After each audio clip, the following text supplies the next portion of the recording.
I was sitting in the third row of my daughter's wedding when I realized I no longer existed. The string quartet was playing softly. Guests were smiling. My daughter Emily was somewhere upstairs preparing to walk down the aisle. I opened the wedding program simply to calm my shaking hands. Under parents of the bride. My late husband's name was gone. So was mine.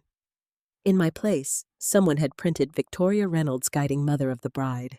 For a moment, I honestly thought it had to be a mistake. Then, I looked across the room and saw Victoria smiling at her friends. And beside me, Michael Carter slowly folded his program, stood up, and said words that would stop the entire wedding.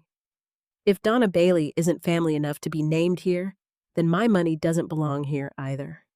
Then he offered me his arm, and together, we walked out. If you've ever felt invisible inside your own family, please tell me in the comments. I'd truly like to know where you're watching from and what time it is where you are tonight. And if stories about mother's family and second chances mean something to you, I hope you'll like this video and subscribe. Sometimes sharing our stories reminds us that we're not sitting alone in that third row. People often think a mother disappears slowly. The truth is, she disappears one sacrifice at a time. My name is Donna Bailey. I was 62 years old on the day my daughter erased me from her wedding program. But my story with Emily began 34 years earlier in a small hospital in Savannah, Georgia. The first time I held my daughter, I promised her something. "I'll make sure you're never afraid," I whispered. Back then, I believed promises were enough. I married David Bailey when I was 24. He was a mechanic with rough hands and a laugh that filled every room. We never had much money, but we had plans. We wanted a small house, 2 children, and a life that felt ordinary. Life had different plans. Emily was 12 when David collapsed in our garage. A heart attack. No warning. No goodbye. I still remember the doctor removing his glasses. "I'm sorry, Mrs. Bailey." Those words changed everything. I became a widow at 40. Emily became a child who suddenly stopped smiling. The night after the funeral, she climbed into my bed. "Mom, who's going to take care of us now?" I wrapped my arms around her. "I am." And I meant it. For years, I worked every job I could find. I opened the bakery at 4 in the morning. I managed evening shifts. I cleaned tables after closing. Sometimes I worked 6 days a week, sometimes 7. There were nights when my feet bled, but Emily never knew. I wanted her childhood to survive, even if mine didn't. When she needed braces, I canceled my dental appointment. When she wanted piano lessons, I sold my mother's jewelry. When college applications arrived, I emptied my savings account. I still remember standing outside the university financial office. The woman behind the desk looked at me. "Are you sure you want to use all of it?" I smiled. "It's for my daughter." Emily cried the day she received her acceptance letter to Georgia State. She hugged me tightly. "We did it, Mom." No, she did it. I was simply the latter. For years, we were inseparable. We watched movies every Friday. We baked pies every Thanksgiving. We visited David's grave every Father's Day. She used to tell people proudly, "My mom is my best friend." Those words kept me alive. After college, Emily moved to Atlanta. At first, nothing changed. She called every evening. She asked about work. She wanted my recipes. She still came home on weekends. Then, little things began to disappear. The calls became shorter. The visits became rare. The conversations became careful. "I'm busy, Mom." "I'll call later." "I have work." I told myself it was normal. Children grow up. Mothers step back. That is what everyone says. But sometimes, a mother can feel a storm before the first cloud appears. The first time I noticed it clearly was during Thanksgiving. Emily arrived wearing expensive clothes I had never seen. She carried a designer handbag. She talked about restaurants that charged more than my grocery bill, and she corrected my grammar twice during dinner. I laughed. She didn't. After dinner, my friend Sarah Mitchell pulled me aside. "Something's different." I nodded. "I know." "What happened?" "I don't know." The truth was harder. I was afraid to ask. A year later, Emily called me. Her voice sounded excited. "Mom, I met someone." His name was Ethan Reynolds. He worked at a law firm in Atlanta. He came from an old Southern family. His father had owned real estate companies. His mother moved in charity circles. His family attended country clubs. Mine attended church suppers. Emily wanted me to meet him. I drove to Atlanta wearing my best blue dress, the one David bought me before he died. Ethan was polite, handsome, well-spoken. He shook my hand. "It's wonderful to finally meet you." I liked him immediately. But there was something else. Something in Emily.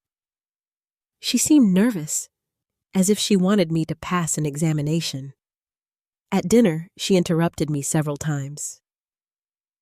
"Mom means the bakery. Mom isn't really into wine. Mom grew up in a small town." I remember looking at her. Why was she explaining me? After dinner, Ethan walked me to my car. "Emily talks about you all the time." I smiled. "Only the good things, I hope." He laughed. Mostly." Mostly. That word stayed with me. Months passed. Emily became busier. Then one afternoon, she called. "Mom, Ethan proposed." I cried. I honestly cried. My little girl was getting married. For the first time in years, I felt close to her again. "When can I meet his parents?" I asked. There was silence. "A few weeks." That silence should have warned me, but mothers hear hope louder than danger. Around that same time, another person returned to my life. Michael Carter. I had not seen him in nearly 20 years. Back then, he owned a small hotel that was failing. He used to come to the bakery every morning. Coffee, toast, silence. One day, he admitted he was losing everything. I don't know why I said it. Maybe because David had always helped people. I handed him $5,000 from our savings. He refused. I insisted. "Pay me back when life gets better." Life did get better. Very much better. Michael eventually built a successful hotel company across Georgia. He never forgot. Every Christmas he sent flowers. Every birthday he called. And every year he asked me the same question. "What do you need?" My answer was always the same. Nothing. The day I told him Emily was getting married, he smiled. "Your little girl." "She's not little anymore." He became quiet. "David would be proud." Those words almost made me cry, because fewer people remembered David each year, but I never stopped. Neither did Michael. Looking back now, I realized something. My daughter was beginning a new life. My husband was gone. And the people who remembered who I used to be were disappearing one by one. At the time, I didn't think I was losing my daughter. I thought I was simply giving her space. I had spent 30 years teaching her to fly. I didn't realize she was learning how to fly without looking back. And somewhere between Atlanta parties, expensive restaurants, and new expectations, my daughter slowly began to become someone I no longer recognized. I just didn't know how much she had already changed. Not until I met Ethan Reynolds' mother. And that was the day the real trouble began. I met Victoria Reynolds on a Sunday afternoon. Looking back now, I believe my daughter started losing herself long before that day. But Victoria was the first person who made me realize it. Emily invited me to Atlanta for lunch. "Ethan's parents want to meet you," she said. I was nervous. I spent an hour choosing clothes. I finally picked a cream-colored dress and David's old pearl necklace. It was the same necklace I wore when Emily graduated from college. When I arrived at the restaurant, I immediately understood I was out of place. The building sat beside a golf course. Luxury cars filled the parking lot. Men wore jackets. Women carried handbags that probably cost more than my monthly salary. I almost turned around, but then Emily walked toward me. "Mom!" She hugged me quickly, too quickly. Her eyes moved over my clothes. "You look nice. Not beautiful, not wonderful, just nice." Ethan greeted me warmly. "I'm glad you're here." I smiled. "Me too." Then I saw Victoria Reynolds. She stood beside the table wearing white pants, gold jewelry, and a smile that never reached her eyes. "Donna," she extended her hand. "It's lovely to finally meet you." Her voice sounded kind. Her eyes did not. Her husband, Richard Reynolds, barely looked up from his phone. The lunch began politely. "Where do you live? What do you do? How long have you been in Savannah?" Then Victoria asked the question. "And what exactly is your profession?" I smiled. "I manage a bakery." She nodded slowly. "How charming." I suddenly felt 50 people older. Ethan changed the subject. Emily laughed too loudly. I pretended not to notice, but I noticed everything. Victoria spoke about charity galas, vacation homes, country clubs, private schools, investment properties. Every topic felt like a test. Every answer I gave seemed wrong. At one point, she turned to Emily. "Your daughter is remarkable, Donna." I smiled proudly. "She is." Victoria sipped her wine. "She has certainly come a long way." Something about the way she said it made my stomach hurt, as if Emily had climbed upward, as if I had remained below. After lunch, Emily walked me to my car. "Mom, how did it go?" I hesitated. "I think your future mother-in-law doesn't like me," Emily sighed. "Mom, she's just different." "Different isn't the same as rude." Emily crossed her arms. "You're reading too much into things." I wanted to argue. Instead, I nodded. Because mothers learn something very early. If you push too hard, your children stop listening. A few weeks later, Ethan proposed. Emily called me crying. "He asked me at the botanical gardens." I cried too. "When's the wedding?" "Next spring." I immediately bought a notebook. I wrote ideas, flowers, music, family recipes, David's photograph, mother-daughter dance. For the first time in years, I felt needed again. That feeling didn't last long. 3 days later, Emily called. "Victoria wants to help plan everything." "Wonderful. She has connections." "That's good. She knows venues." "That's helpful." Then she said it. "We want the wedding to feel elegant." The word stayed with me. Elegant, as if our family wasn't. The first planning meeting happened in Atlanta. Victoria sat at the head of the table, Emily beside her, Ethan across from them. I sat near the end, almost by accident, almost. Victoria spread out magazines. "We're thinking classic Southern luxury." Emily nodded. "That sounds perfect." Victoria looked at me. "What do you think?" I smiled. "Whatever makes Emily happy." She smiled back. "Wonderful." And then she continued speaking to everyone except me. Venue, flowers, catering, guest list, decorations, music. Everything moved quickly. Several times I tried to contribute. "What about including David's favorite song, Silence? We could display family pictures?" No response. "We used to make lemon pies together." Victoria smiled politely. Perhaps something more sophisticated. Sophisticated. I began to hate that word. At dinner that evening, Ethan sat beside me. I'm sorry. I looked at him. For what? My mother. I laughed softly. She's very organized. He sighed. That's one word for it. For a moment, I saw concern in his eyes.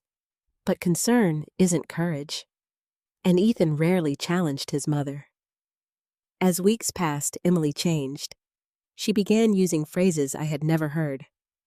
The aesthetic, the image, the atmosphere. One afternoon, I called her. Have you chosen your dress? Victoria and I are looking. Can I come? There was silence. We already made appointments. My chest tightened. Oh. You understand, right? No, I didn't, but I said yes, because mothers often lie to protect their children. That same month, I drove to Atlanta to surprise Emily. I brought her favorite pecan pie. When she opened the apartment door, several women sat inside. Wedding magazines covered the table. Victoria sat beside her. Emily looked surprised. Mom? I held up the pie. I was nearby. Victoria smiled. How thoughtful. One of the women asked, Who is this? Before Emily could answer, Victoria spoke. This is Donna. Just Donna. Not her mother. Not the woman who raised her. Just Donna. I stood there, holding the pie. Nobody moved. Nobody invited me to sit. Emily finally spoke. We were finishing plans. I nodded. I can leave. No, Mom. But her voice sounded relieved. On the drive home, I cried for the first time. Not because Victoria hurt me, because Emily allowed it. A week later, my friend Sarah visited me. She listened quietly. You're losing your place. I know. Talk to Emily. I don't want to make things harder. Sarah shook her head. Donna, sometimes silence teaches people that hurting you is acceptable. I wanted to believe she was wrong. I called Emily that night. Sweetheart, can we have lunch? I'm busy. Just us. I have meetings. When? Maybe next month. Next month. When your daughter begins scheduling you like a dentist appointment, something has changed. A few days later, Michael Carter stopped by the bakery. He brought coffee. We sat outside. How's wedding planning? I forced a smile. Wonderful. He studied me. Donna. What? You've had that face twice in your life. I laughed. When? The day David died? I looked away. He became quiet. You know you don't have to do this alone. I know. He nodded. If Emily needs anything, tell me. I thanked him. I didn't know then how important those words would become. That evening, Emily called. Mom, Ethan's family wants to host an engagement dinner. Wonderful. It's at the country club. I'll be there. Then she hesitated. Mom? Yes? The dress code is formal. I laughed. I own a dress. Something elegant. There was that word again. Elegant. As if she were warning me. As if she was afraid of something. Or someone. When I hung up the phone, I opened my closet. I looked at every dress I owned. Suddenly, none of them seemed good enough. For the first time in my life, I felt embarrassed by who I was. And that frightened me. Because if a mother begins to doubt her own worth, the people around her usually learn to doubt it too. I still believed Emily would come back to me. I still believed this was temporary. I still believed love would win. I hadn't yet realized that another woman had slowly begun taking my place, and my daughter was allowing it to happen. After meeting Victoria Reynolds, I told myself something every mother tells herself at least once. Just be patient. Children go through phases. Engagements are stressful. Weddings make people emotional. I repeated those excuses for months. I had no idea that while I was trying to keep peace, I was slowly disappearing from my own daughter's life. 3 weeks after the engagement dinner, Emily called me. "Mom, we're touring venues this Saturday." I smiled immediately. "Wonderful. What time should I be there?" There was silence, long enough to hurt. "Actually, Victoria already arranged everything." I waited. And it's just going to be the 4 of us. "The 4 of you. Victoria, Richard, Ethan, and me." I sat quietly. My daughter noticed. "Mom, don't make this a thing." A thing. My voice became smaller. "I'm the bride's mother." "I know." "Then why can't I come?" Emily sighed. "Victoria knows the venue owners." There it was again. Victoria. Everything suddenly involved Victoria. After we hung up, I sat in my kitchen staring at the wall. 34 years. 34 years of motherhood. And somehow, another woman had become more important in 3 months. A few days later, Sarah stopped by the bakery. She could read my face immediately. "What happened now?" I told her. She folded her arms. "This isn't right." "Maybe I'm overreacting." "No." "Maybe weddings are different now." "No." "Maybe." "Donna." She looked directly into my eyes. "You're making excuses for people who are hurting you."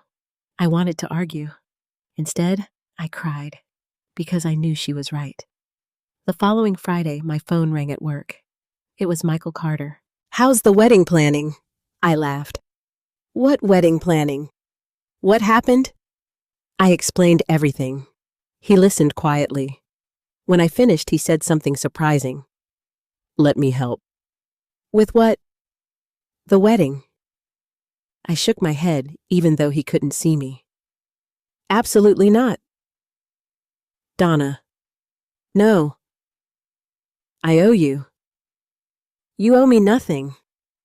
He became quiet.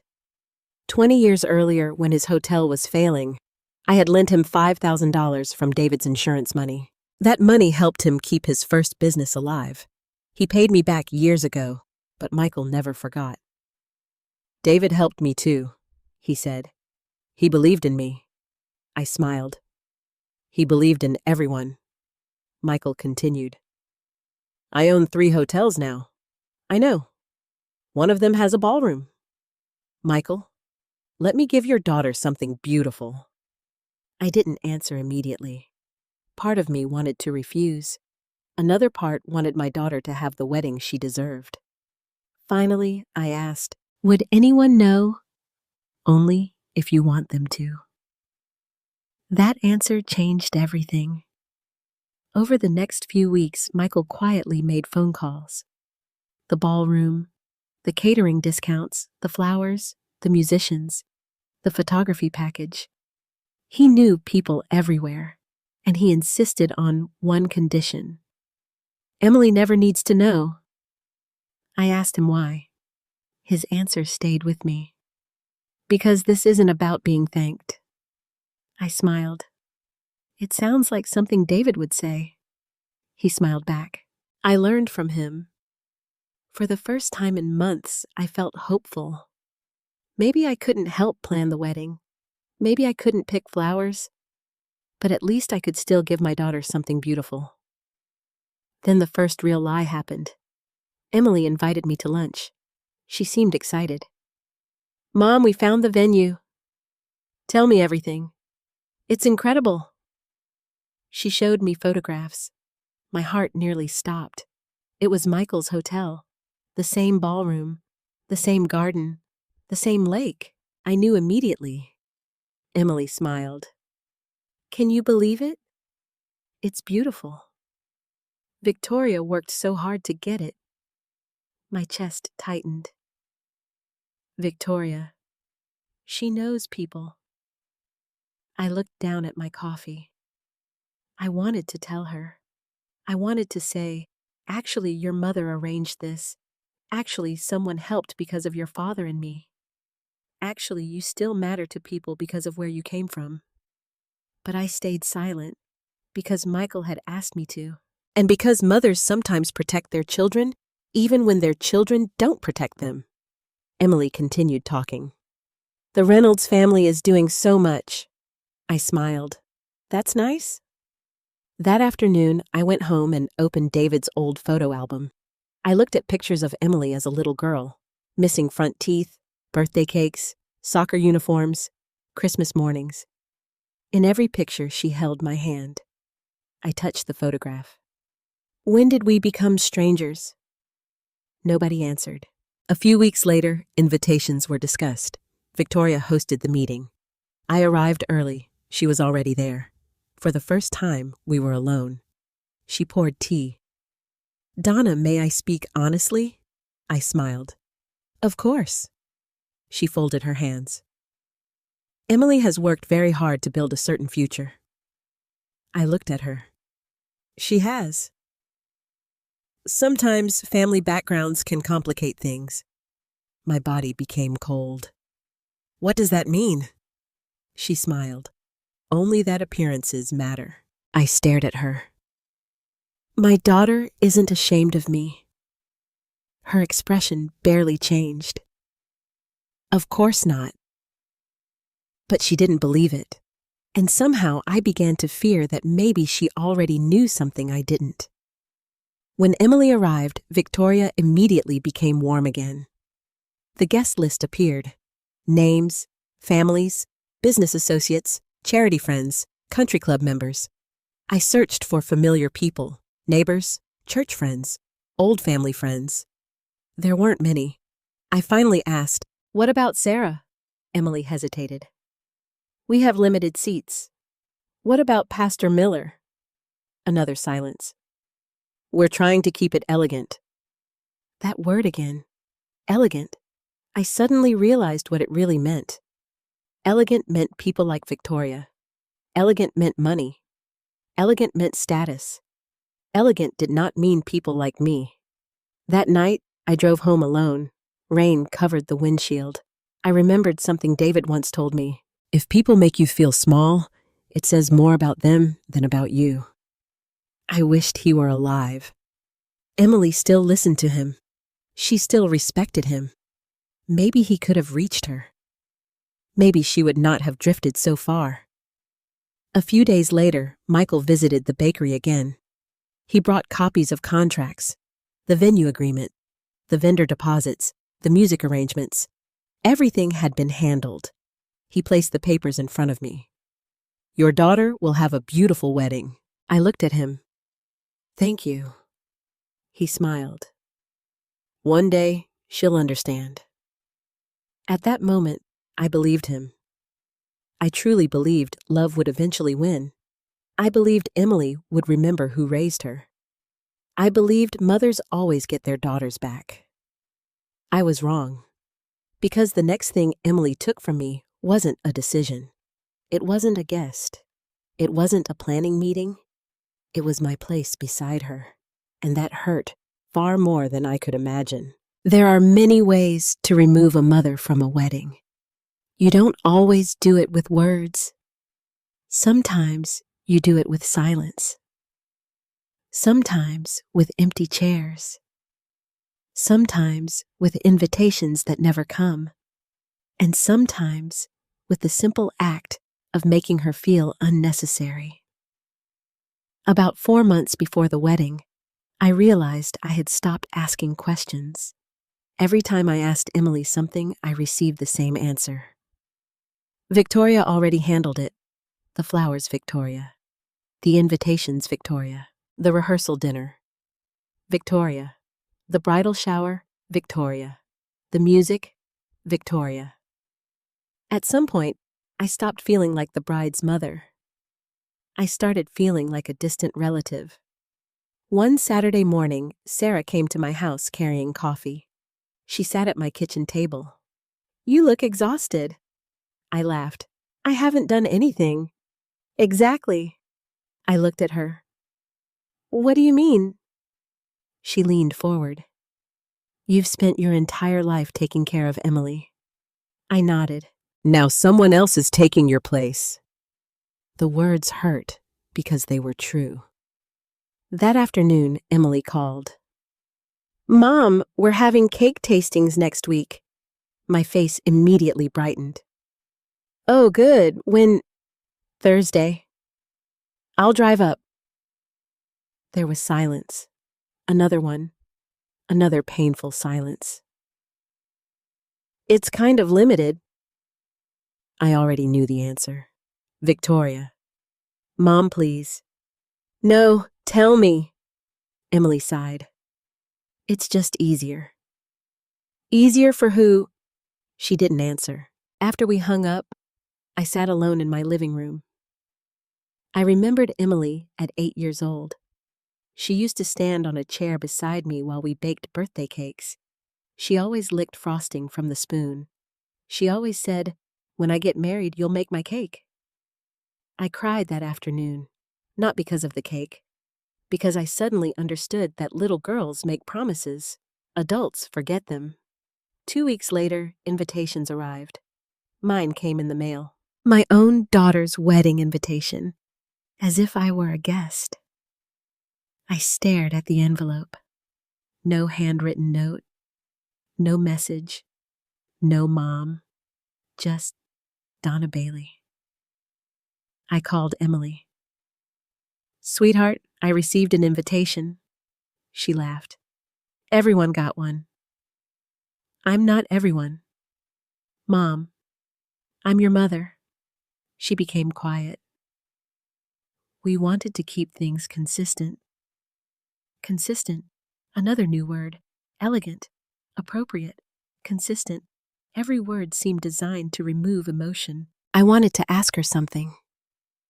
"Who taught you to speak like this?" But I already knew. A few days later, Sarah and I attended church together. After the service, several women approached me. "When's the bridal shower? Are you excited? Have you chosen your dress?" I smiled. I lied. I pretended. Because mothers protect their children even from embarrassment. That night I opened my closet. I looked at my dresses. Blue, green, black, floral. I wondered what Victoria would think. Then I became angry with myself. Why did her opinion matter? But the truth is this. When someone repeatedly tells you that you don't belong eventually, you begin to believe them. One evening, Michael Carter stopped by the bakery. He noticed immediately. "What happened now?" I laughed softly. "I think I'm attending my own daughter's wedding as a guest." His expression changed. "What do you mean?" I told him everything. The cake tasting, the invitations, the meetings, the silence. He listened quietly. Finally, he said, "Emily isn't seeing clearly. She's happy." "No." I looked at him. "She's trying to impress people." I didn't answer, because deep down I knew. Michael picked up his coffee. "Your daughter spent 30 years learning your values." I smiled sadly. Maybe 30 years wasn't enough. He shook his head. "No, someone is teaching her to be ashamed." Those words stayed with me because shame had entered our relationship. Emily seemed embarrassed by my work, my clothes, my house, my friends, even my voice. The next incident happened during the rehearsal planning. Emily called me. "Mom, we're organizing seating." "Okay." "There might be some changes." "What changes?" "The Reynolds family has a lot of guests." I waited. "And the family table is small." I felt cold. Where am I sitting? Silence, Again, always silence. Mom, where am I sitting? There will be another table. With who? Some family friends. I couldn't breathe. The bride's mother doesn't sit with the family. It's only seating. Only seating. I wanted to scream. Instead, I whispered, "Do you want me there?" "Of course." "Because right now it feels like you don't." She started crying. "Mom, why are you making everything difficult?" That question broke something inside me. Difficult. Not hurt. Not sad. Not lonely. Difficult. After the call ended, I sat in David's old chair. His photograph stood beside the lamp. I looked at him. "What would you do?" Of course, photographs never answer. The following weekend, Emily visited Savannah. For the first time in months, we were alone.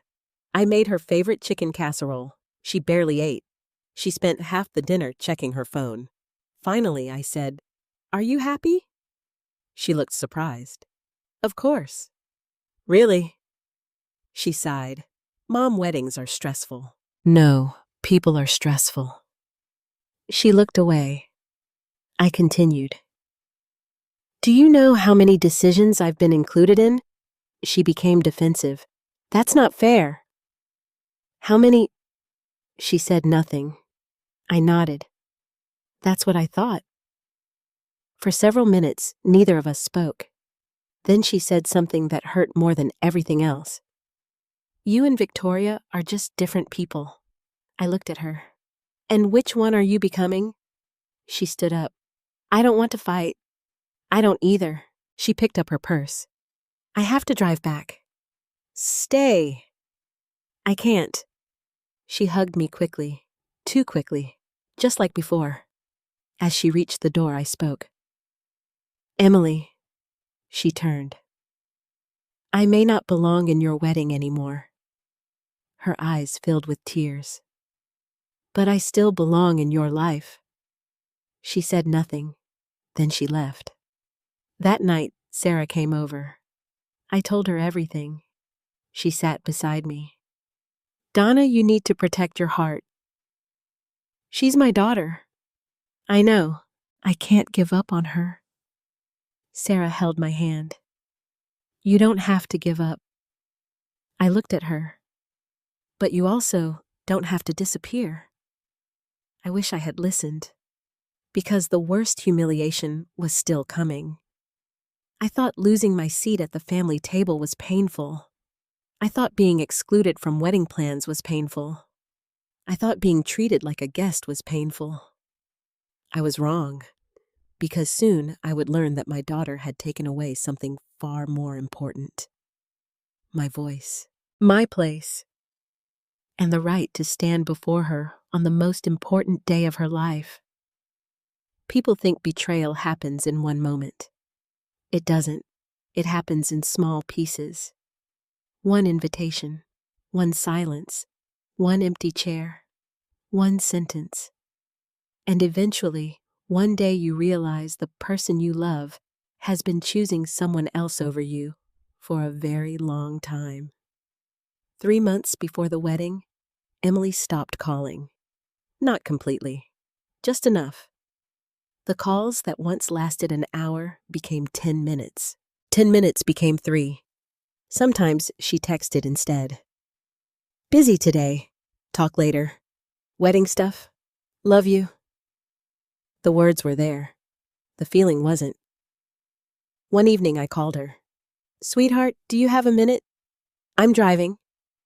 "Can I ask you something?" "Sure." "Are you happy?" She sighed. "Mom, you've asked me that before." "Because you don't sound happy." "I'm stressed." "About the wedding." "About everything." I hesitated. "Am I part of that?" There was silence. Again. Always silence. Finally, she said, "Sometimes." The word hit me harder than I expected. Sometimes. Mom, everything becomes emotional. I'm your mother. I know. I've earned the right to have feelings. She became frustrated. And I've earned the right to make my own decisions. I sat quietly, because she wasn't entirely wrong. Children do grow up. Parents must let go. But there is a difference between letting go and being pushed away. That weekend, Sarah convinced me to leave Savannah for a day. We drove to the coast. We sat near the water.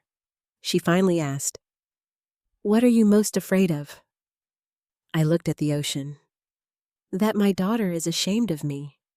Sarah immediately answered, "She isn't." "You don't know that." "Neither do you." I smiled sadly, "But I feel it." She didn't argue, because sometimes feelings become stronger than facts. The following Tuesday, Emily called. "Mom, Victoria wants to discuss the reception schedule." "Wonderful. We're having dinner Friday. I'll be there." Another silence. This time I knew. My stomach already hurt. "Mom, what? It's just immediate family." I laughed. Actually laughed. "Immediate family. Please don't do this." "Emily." My voice became very calm. "I am immediate family. I know." "No, I don't think you do." She grew quiet. "We're trying to keep everything organized." I closed my eyes. "I buried your father." Silence. "I raised you." Silence. "I worked 3 jobs." Silence. "And somehow I'm no longer immediate family." She began crying. "Mom, please stop." But I couldn't. Not anymore. "When did I become optional?" She whispered. "You're making this harder." There it was, the sentence that would stay with me for months. "You're making this harder." Not Victoria. Not the wedding. Not the pressure. Me. After we hung up, I walked into my bedroom. I opened David's closet.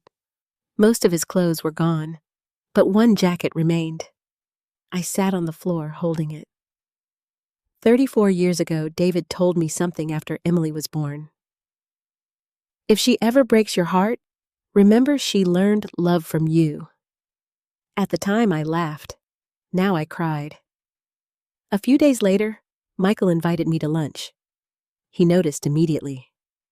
"You look tired." "I am." "Emily." I nodded. He stirred his coffee. "Do you want advice?" "No." He smiled. "You're getting it anyway." I laughed for the first time in weeks. "Fine." He leaned forward. "Stop apologizing for existing." I looked at him. "What?" "Every story you tell starts with you apologizing." "I don't." "You do." He counted on his fingers. "I know I'm emotional. I don't want to bother her. I don't want to make trouble. I don't want to be difficult." He looked directly at me. "When did Donna Bailey become someone who needs permission to be a mother?" I couldn't answer. Because somewhere along the way, I had. The following Sunday, Emily finally came to Savannah. She looked exhausted. Dark circles, tired eyes, stress. For a moment, she looked like the little girl who used to climb into my bed after nightmares. I made dinner. She barely touched her food. Finally, I said, "Tell me the truth." "About what?" "The wedding." She rubbed her forehead. "Everything is expensive." "I know." "Victoria wants perfection." "I know." "Ethan is working constantly." "I know." She looked up. "I can't make everyone happy." I reached across the table. "You don't have to." She pulled her hand away. "I do." "No." "Yes." She stood up. "You don't understand." "Then help me understand." Tears filled her eyes.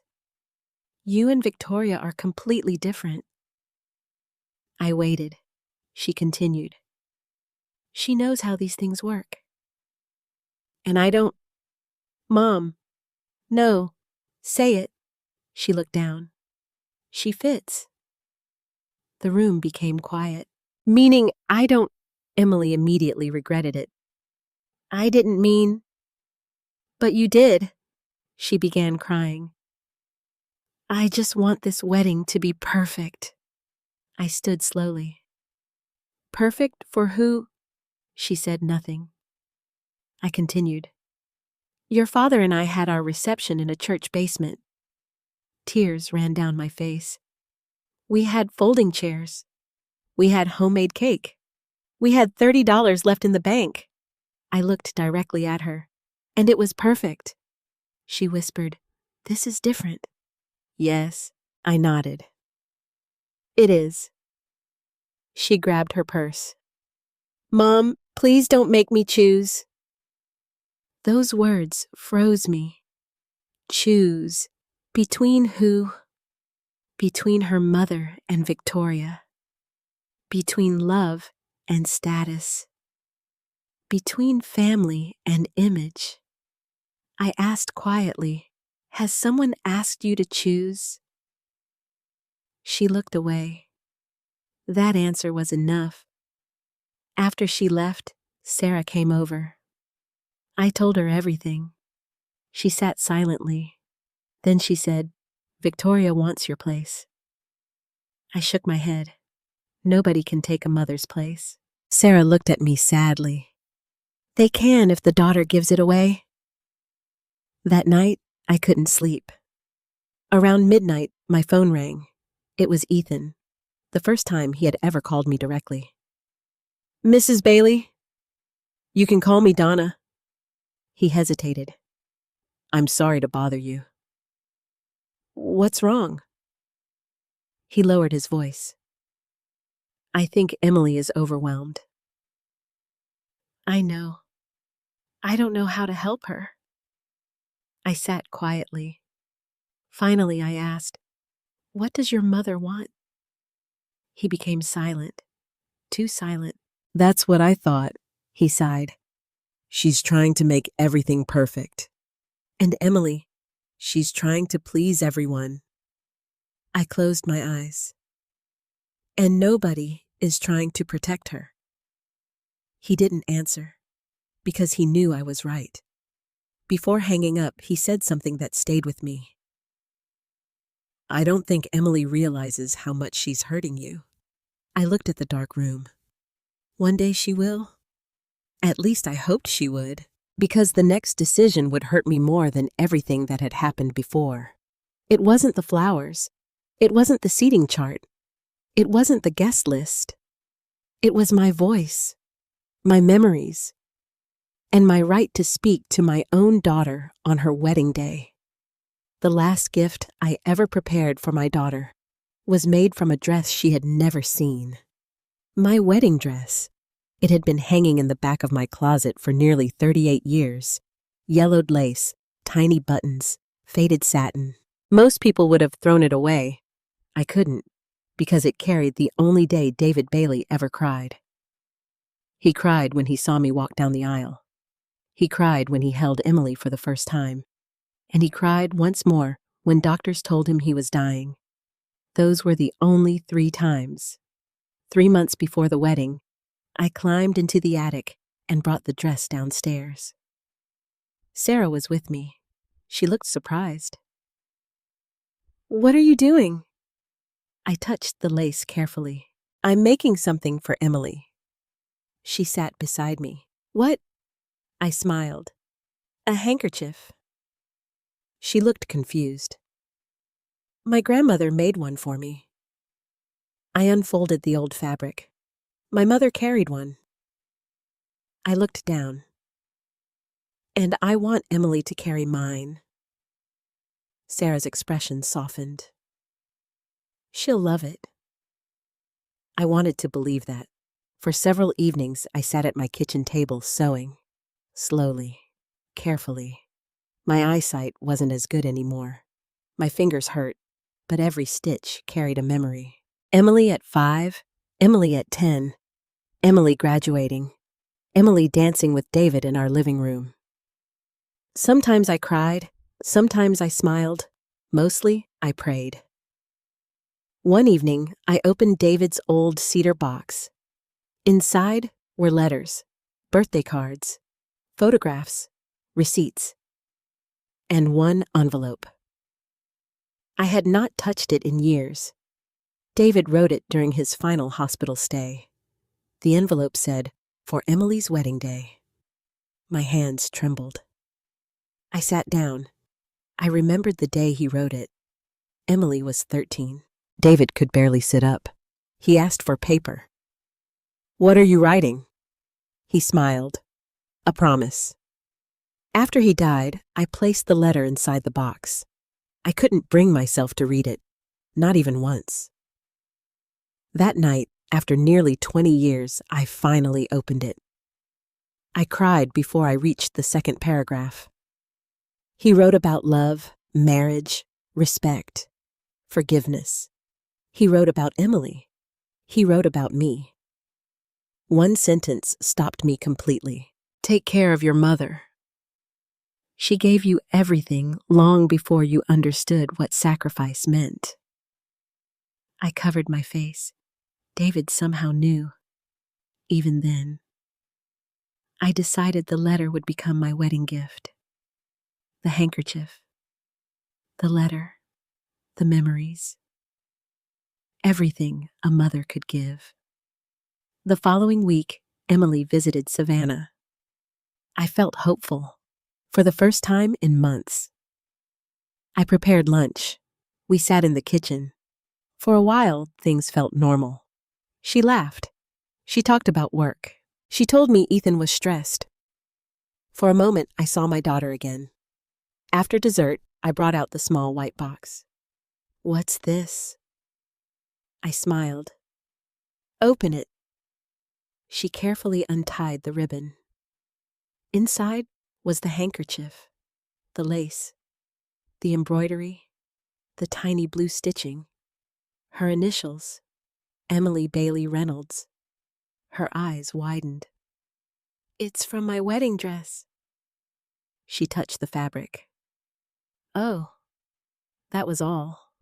Oh." I waited. Nothing. I handed her the envelope. "And this belonged to your father." She froze. "What is it?" "He wrote it for your wedding day." Tears immediately appeared in her eyes. For a moment, I thought everything would be okay. She held the letter tightly. Then her phone rang. "Victoria." Emily looked at the screen. I should answer. My heart sank. She stepped outside. 20 minutes passed. When she returned, something had changed. The softness was gone. The warmth had disappeared. She sat down. "Victoria thinks the schedule may be too crowded." I looked at her. "What?" "The wedding morning." I didn't understand. She continued. "There may not be time." "For what?" "The letter." I stared at her. "It's from your father." "I know." "And the handkerchief." She looked uncomfortable. "Victoria says the photographer already planned the accessories." I couldn't believe what I was hearing. "This isn't an accessory." "Mom, this is your father." She rubbed her forehead. "I know." "No, Emily." My voice became quiet. "I don't think you do." She looked away. "The day is already emotional. That's why your father wrote it." "I don't want to cry before the ceremony." I almost laughed. "It's a wedding." She stood up. "I don't want another argument." I stood too. "This isn't an argument." She picked up her purse. "Victoria says—" I interrupted her. "I am so tired of hearing that woman's name." Silence. The room became cold. Emily looked shocked. You don't understand her. I don't need to. She's trying to help. No. I shook my head. She's trying to replace me. Emily's face changed. That's unfair. Is it? Yes. Who picked your flowers? Silence. Who chose your dress? Silence. Who planned your shower? Silence. Who sits beside you at every meeting? Emily began crying. Please stop. No. My own tears appeared. Tell me I'm wrong. She couldn't, because she knew. For several seconds, neither of us spoke. Then she said something that nearly broke me. You're making me choose. I whispered, No. I looked directly at my daughter. Someone else already made that choice for you. She left soon afterward. The box remained on the table. The handkerchief, the letter, the future, everything untouched. That evening, Sarah came over. She found me sitting in the dark. What happened? I handed her the letter. She read several lines. By the time she finished, she was crying. She needs to read this. I know. Will she? I looked toward the window. I don't know. A few days later, Michael visited. He noticed the box. What's that? I told him everything. He read part of David's letter. His eyes became red. Your husband was a wise man. He was. Michael carefully placed the letter back inside. Emily will regret this. I nodded. Maybe. He looked directly at me. No. His voice became firm. She will. That night before going to bed, I folded the handkerchief one more time. I placed the letter inside the box. I wrote Emily's name on top, and I prayed. Not for the wedding, not for the flowers, not for the guests. I prayed that my daughter would remember who she was before people taught her to be ashamed, because the wedding was only weeks away. And I still believed there was enough time to save us. I had no idea that the worst humiliation of my life was waiting for me inside a printed program. The morning of my daughter's wedding began with hope. That was the cruelest part. I woke up at 5 o'clock. For a few minutes, I forgot everything. The arguments, the silence, Victoria, the distance. I simply remembered that my little girl was getting married. Outside my hotel window, Savannah was still dark. I made coffee. I sat quietly, and I talked to David. I had done that for 22 years. Today's the day, I whispered. The room remained silent, but somehow I felt him. I opened the small white box one last time. Inside was the handkerchief. Inside was the letter. I touched the envelope. Help her remember. At 7 o'clock, Sarah knocked on my door. She entered carrying breakfast. You should eat. I'm not hungry. She sat beside me. You look beautiful. I smiled. I wore a navy blue dress. Simple, elegant. Ironically, the exact word I had spent months hearing. Around 9 o'clock, I arrived at the hotel ballroom. The building looked beautiful. White flowers, large windows, soft music. Guests were already arriving. For a moment, I felt proud. Michael had helped make this possible. David would have loved it. As I entered, a young woman holding a clipboard stopped me. Good morning. Good morning. She smiled politely. May I help you? I'm Donna Bailey. She looked at her list. I waited. She continued scanning names. I'm sorry. I smiled. I'm the bride's mother. Her eyes widened. Oh. She checked another page. I apologize. She pointed toward the guest entrance. Your seat assignment is over there. Not upstairs, not with the bridal party, not with family. Over there. Sarah looked at me. Donna. I forced a smile. It's fine. But it wasn't. Near the entrance stood a display table, photographs, flowers, wedding programs. I picked one up. The paper felt expensive, cream-colored, gold lettering. I smiled. Then I opened it.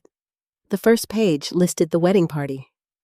Bridesmaids, groomsmen, flower girl, ring bearer. The second page listed family, parents of the groom Richard and Victoria Reynolds. Then guiding family support Victoria Reynolds. I stared at the page. I turned it over. I checked again. Nothing. No Donna Bailey, no David Bailey, no mother of the bride, no father of the bride. Nothing. My hands began shaking. I honestly thought it had to be a mistake. A printing error. A missing page. Something. Sarah took the program. Her face changed immediately. Oh my God! I couldn't speak. 34 years. Gone. My husband. Gone. Our names. Gone. I looked across the room. Victoria stood with several guests, laughing, smiling. Perfect. At that exact moment, she saw me. Our eyes met. She immediately looked away. And that was when I knew. This wasn't a mistake. Someone had decided. Someone had approved this. Someone had removed us. Sarah whispered, "Did Emily know?" I didn't answer because I was afraid of the answer.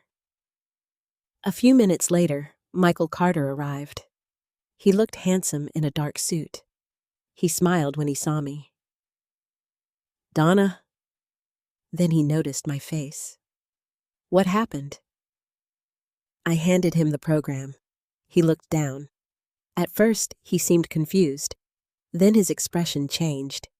He read it again. Slowly. Very slowly. Where's your name? I couldn't answer. Where's David? Still nothing. Michael looked across the room. He saw Victoria. He saw the guests. He saw the truth. Does Emily know? My eyes filled with tears. I don't know. He folded the program. Carefully, very carefully. His voice became quiet. Find out. I nodded. For the first time that morning, anger began replacing pain. I walked toward the bridal suite. The hallway felt longer than usual. Every step hurt. Every memory hurt. At the door stood one of the bridesmaids. Emily's getting ready. I'm her mother. She hesitated. I'll ask. Ask. The word almost made me laugh. A few moments later, Emily appeared. She looked beautiful. White dress, soft makeup, the little girl I once carried. For 1 second, I almost forgot. Then I held up the program. Her face changed immediately. She knew. I saw it. The fear, the guilt, the truth. Mom. My voice shook. Where am I? She looked down. It's complicated. No. I held the paper. It's very simple. Tears appeared in her eyes. We had to simplify the program. I stared at her. You removed your father, too. Her face collapsed. Mom, please. Did you know? Silence. That terrible silence. Finally, she whispered, Yes. The world became very quiet. Outside the room, I could hear music, laughter, voices. Inside, there was only my heart breaking. Why? Emily wiped her eyes. Victoria thought. I interrupted her. No. My voice became firm. This is your wedding. She looked away. The Reynolds family? No. She began crying. I didn't want conflict. I couldn't believe what I was hearing. You erased your parents to avoid conflict? She covered her face. I was overwhelmed. I held the program. My husband wrote you a letter before he died. More tears. You refused to read it. Mom, you wouldn't carry his handkerchief. She cried harder. And now his name is gone. The room became silent. Then she said the words that finally broke me. I didn't think it would matter. I stared at my daughter, the woman I raised, the child I protected, the girl who once slept beside me after thunderstorms. You didn't think your mother mattered. She shook her head. That's not what I meant. But it was. Maybe not intentionally, but it was. I placed the program on the table. I don't recognize you. Her face collapsed. Mom, please don't leave. Leave. The word echoed, because suddenly I wasn't sure why I had stayed. I turned toward the door, and there, standing quietly in the hallway, was Michael Carter. He had heard enough. His face was calm, too calm. The kind of calm that appears just before a storm. He looked at me, then at Emily, then at the program. And for the first time that day, I realized something. My daughter had not only humiliated me, she had humiliated the memory of her father. And there were people in that building who loved David Bailey almost as much as I did. Michael stepped forward. His voice was low. Emily. She looked up. Did you really approve this? Her tears answered before her words did. And at that moment, I knew. The wedding was about to change forever. I never imagined that the first real argument between my daughter and me would happen on her wedding day. Not when she was 16. Not when she left for college. Not when she moved to Atlanta. Not when she got engaged. It happened while she stood in her wedding dress, and I stood there holding a program that proved I no longer belonged. The bridal suite had suddenly become very quiet. Emily sat in front of the mirror. Her makeup artist had quietly left. The bridesmaids had disappeared. Even Sarah remained outside. Only 3 people stayed: Emily, Michael, and me. Michael finally spoke. Emily, answer your mother. She wiped tears from her face. I didn't want to hurt anyone. I laughed. The sound surprised even me. That's exactly what you did. She looked down. Victoria said people would ask questions. What questions? She hesitated. Michael folded his arms. What questions, Emily? Her voice became small. About Dad. My heart stopped. What about your father? She looked at the floor. That he died. I stared at her. And she cried harder. That Mom worked in a bakery. My entire body became cold. For several seconds, nobody spoke. Michael finally said, You're embarrassed by your mother's job. Emily immediately shook her head. No. Then why remove her? She couldn't answer, because the truth had entered the room, and once truth arrives, it becomes impossible to ignore. I walked toward the window. Outside, guests were taking photographs. Music floated through the garden. A wedding was waiting. But inside that room, a family was breaking apart. I turned back toward my daughter. When your father died, I worked 16-hour days. She cried quietly. I know. I missed birthdays. I know. I sold my jewelry. I know. I used my retirement savings for college. I know. I held the program in my hands. Then how could you do this? She covered her face. I was scared. Of what? Of not fitting in. The answer hurt because it was honest. Michael spoke carefully. Emily fitting in with who? She looked up. Everyone? I nodded slowly. No. She looked at me. You wanted to fit in with one person? Her lips trembled. Victoria. She didn't deny it, and that silence said everything. At that moment, the door opened. Victoria Reynolds entered. She stopped immediately. The atmosphere inside the room had changed. Michael stood near the window.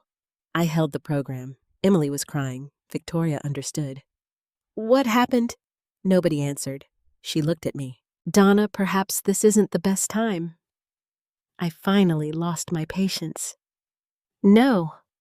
My voice surprised everyone. This is exactly the right time. Victoria remained calm. The ceremony begins soon. I held up the program. Where is my husband's name? She looked at it. The family agreed.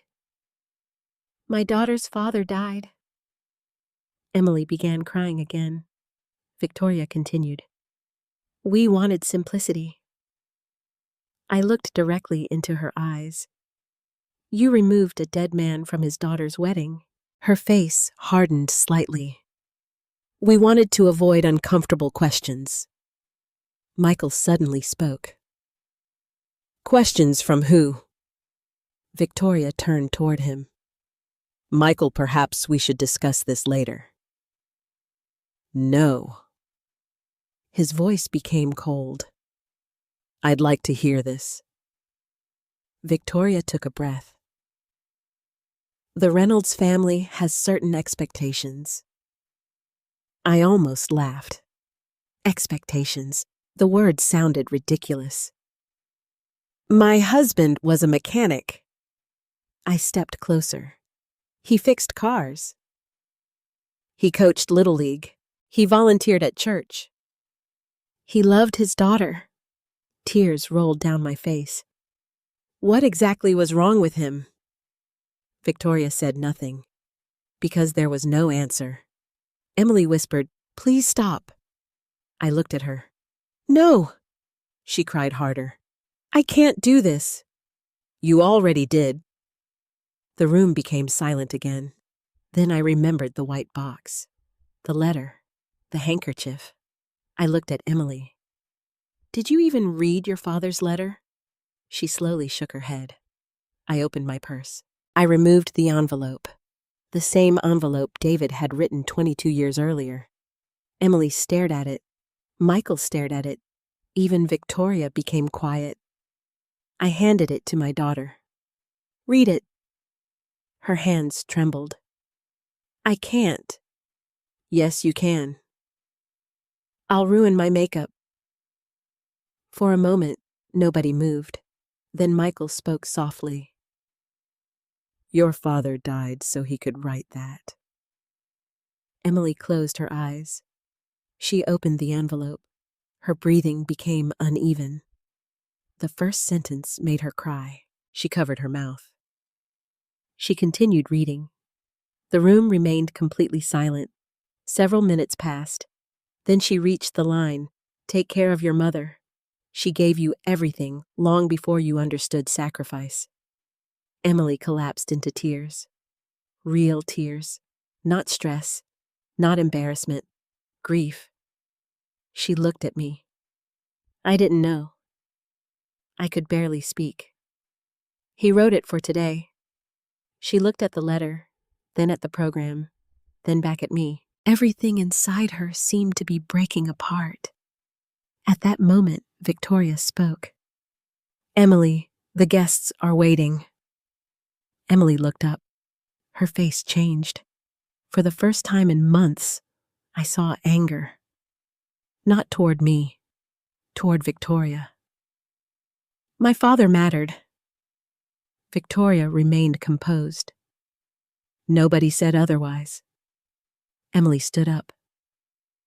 You removed him.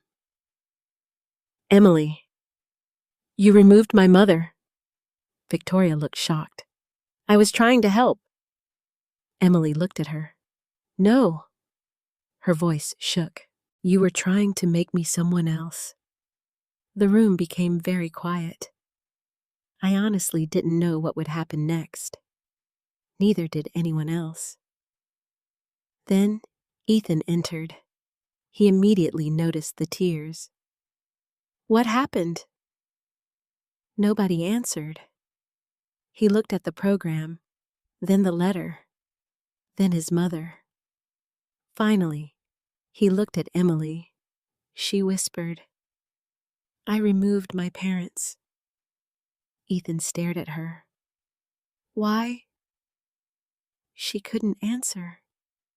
Because sometimes the truth becomes too painful to say out loud. Michael walked toward the door. Excuse me. Everyone looked at him. He turned toward Emily. I have one question. She nodded. If your father were sitting here right now, would you hand him this program? Emily broke completely. She shook her head. No. Michael looked at me, then at the door, then back at Emily. His voice became calm, too calm. Then perhaps this wedding needs to stop for a while. Victoria immediately reacted. Absolutely not. Michael ignored her. He looked at me. Donna. I raised my eyes. Would you like to leave? The room froze. Emily looked terrified. Victoria looked angry. Ethan looked confused. And suddenly, I realized something. For months, I had been asking for permission to exist. For months, I had apologized. For months, I had accepted humiliation. But now, someone was finally asking what I wanted. And I didn't know the answer. Because the little girl I loved was sitting in front of me. But the woman she had become had just erased her parents from her own wedding. Outside, the music had already started. Guests were standing. The ceremony was only minutes away. And inside that room, everything was about to fall apart. There are moments in life when everything becomes very quiet. Not because nothing is happening, but because something enormous is about to happen. That room had become silent. Emily sat holding her father's letter. Victoria stood near the door. Ethan looked confused. Michael stood beside me, and I suddenly realized that the wedding had already stopped. Nobody simply wanted to admit it. Michael was the first to move. He walked toward the table and picked up the wedding program.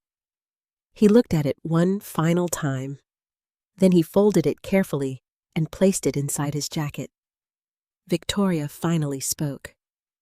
The guests are waiting. Michael turned toward her. So is the truth. She crossed her arms. This isn't the time. He looked directly at her. No. His voice became cold. This is exactly the time. For years, I had known Michael Carter as a quiet man, a patient man, a kind man. I had never seen him angry until that moment. He turned toward Emily. Did you approve this program? Emily's eyes filled again. Yes. Did you remove your mother? Yes. Did you remove your father? Her voice broke. Yes. Michael nodded slowly. He seemed more disappointed than angry, and somehow that felt worse. I knew David Bailey. Nobody spoke. He was my friend. He looked at Ethan. He helped me when I had nothing. He looked at Emily. Your mother helped me when nobody else would. His voice grew quieter. And today, you erased both of them. Emily lowered her head. Victoria interrupted. Michael, the wedding arrangements are already complete. He turned toward her. Are they? She looked confused. The venue is paid. The flowers are ordered. The music is arranged. The catering is prepared. Michael nodded. Yes.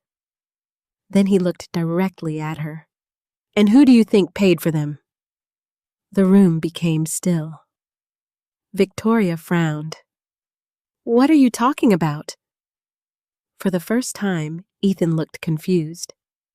Emily raised her eyes. Michael walked toward the window. My company signed the contracts. Nobody moved. My company paid the deposits. Emily stared at him. What? Michael continued. The ballroom. The musicians. The florist. The photographer. The transportation. His eyes finally found Emily. All because of your mother. I felt my heart stop. Emily looked at me. What? I couldn't speak. Michael continued. Donna asked me to keep it private. Emily turned toward me. You paid for this. I slowly shook my head. No. Michael answered. Your mother made it possible. Victoria's face changed. I don't understand. Michael looked at her. 20 years ago, Donna Bailey helped save my business. He smiled sadly. Everything I have today started because your future mother-in-law believed in me. Emily covered her mouth. No. Michael nodded. Yes. Ethan looked stunned. Mom, did you know this? Victoria remained silent because she didn't, and for the first time since the engagement began, she no longer controlled the room. Emily looked at me. Why didn't you tell me? I wiped my eyes. Because it wasn't about me, she cried harder. Mom, I interrupted gently. I wanted you to be happy. Michael continued. You spent months trying to impress people who contributed almost nothing. Victoria immediately reacted. Excuse me. He remained calm. The Reynolds family paid for the rehearsal dinner. He looked around. My company paid for almost everything else. Ethan turned toward his mother. You told us your friends arranged the venue. Victoria said nothing, because she couldn't. The truth had become too large. Emily looked at me. You let me believe? Yes. Why? I smiled sadly. Because mothers do foolish things for their children. For several moments, nobody spoke. Outside, music had started. Guests were standing. The officiant was waiting. But inside that room, an entirely different ceremony was happening. The truth was finally speaking. Victoria straightened her shoulders. Regardless, the ceremony must continue. Michael looked at her. Must it? She stared at him. Are you threatening to embarrass everyone? He answered quietly. No. He reached into his jacket. He removed several folded papers. Contracts, invoices, receipts. The room became silent again. Ethan looked at them. What are these? Michael placed them on the table. The sponsorship agreements. Emily stared. Victoria stared. Even I had never seen them. Michael looked at Emily. My company agreed to provide these services because of Donna Bailey. He looked at me. Because of David Bailey. Then his voice became very calm. If Donna Bailey isn't important enough to appear in this wedding, then perhaps my company isn't important enough to pay for it. Nobody breathed. Victoria took a step forward. You can't do that. Michael looked directly at her. I already did. Emily looked terrified. What do you mean? The contracts can be canceled. Ethan turned pale. The vendors... Michael nodded. The venue. The musicians. The transportation. The accommodations. Victoria spoke sharply. You're punishing Emily. No. His voice was firm. I'm defending Donna. For the first time in months, someone had spoken my name without apology. Emily walked toward me. Mom, please say something. But I didn't know what to say, because everything had become too large, too painful, too late. Then Ethan surprised everyone. He looked at his mother. Did you ask Emily to remove Donna? Victoria hesitated. That isn't the issue. Answer me. She looked uncomfortable. I suggested simplifying the program. Ethan stared at her. You removed her father. Victoria remained silent. You removed her mother. No answer. He shook his head slowly. I can't believe this. Victoria looked shocked. Ethan? No. His voice was stronger than I had ever heard. Not today. Emily began crying again. I didn't know what to do. Ethan looked at her. You tell people the truth. She collapsed into a chair. Michael finally looked at me. His eyes were gentle. Donna, I raised my head. You do not deserve this. The words nearly broke me, because I had spent months believing maybe I did. Maybe I wasn't elegant enough. Maybe I wasn't sophisticated enough. Maybe I was embarrassing. Maybe I was the problem. But standing in that room, listening to a man who remembered my husband, I finally understood something. I had never been the problem, and neither had David. Michael picked up his jacket. He looked toward the door.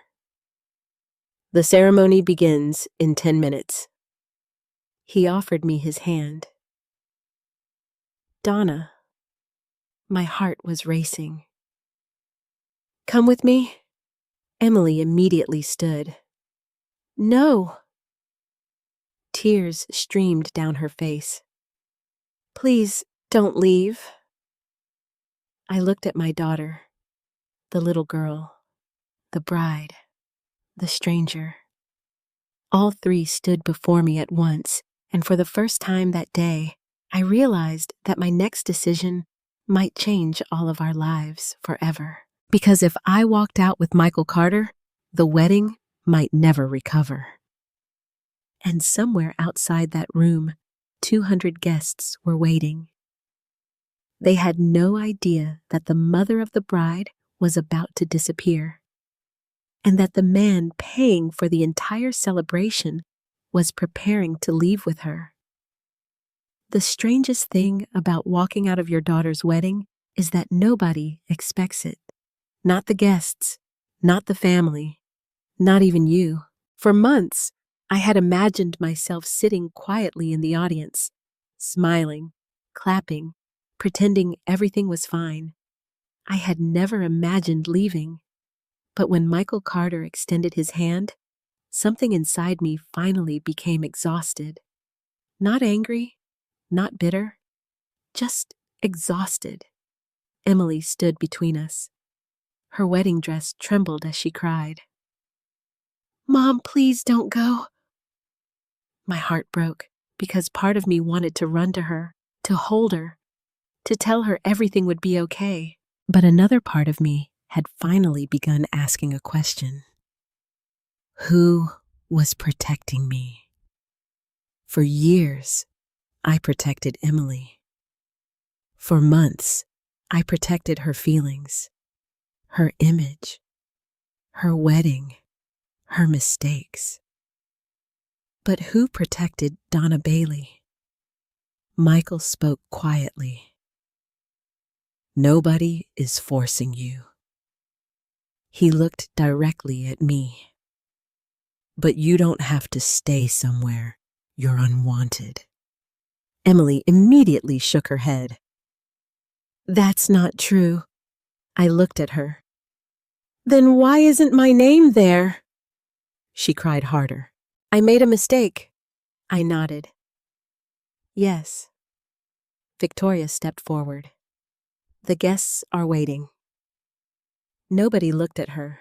For the first time all day, her voice carried no authority. Ethan finally spoke. "Mom, stop." She looked shocked. "Excuse me?" I said stop. His voice was firm. "This has gone far enough." Victoria stared at her son. "I was helping." "No." He shook his head. "You were controlling."